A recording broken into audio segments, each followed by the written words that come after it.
খুবই গুরুত্বপূর্ণ এবং জরুরি একটা বিষয় নিয়ে কথা বলবো।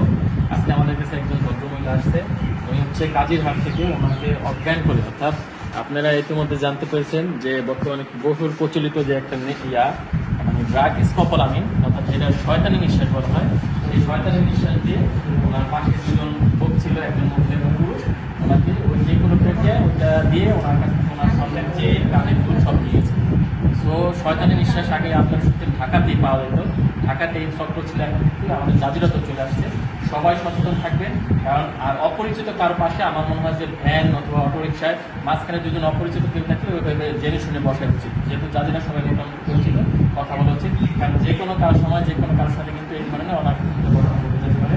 রোগীর প্রাথমিক অবস্থা, রোগী এখন সুস্থ আছে, কিন্তু ওনার এই সুস্থভাবে কথা বলতে হয়তো আর কয়েক ঘন্টা সময় লাগবে, কিন্তু রোগীর রেসপন্স ভালো, প্রেশার পালস সব কিছু ঠিক আছে।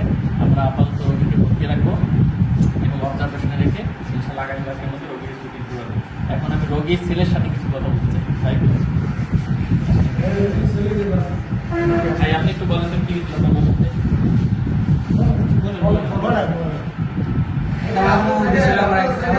মারা গেছে তাকে দেখতে, তো দেখতে তার সাথে দুজন লোক মানে গাড়ি থেকে নামার পরে তার দুপাশে দুজন লোক, একজন পুরুষ একজন মহিলা, তাকে বলছে যে আপনাকে 5,000 টাকা দেবো।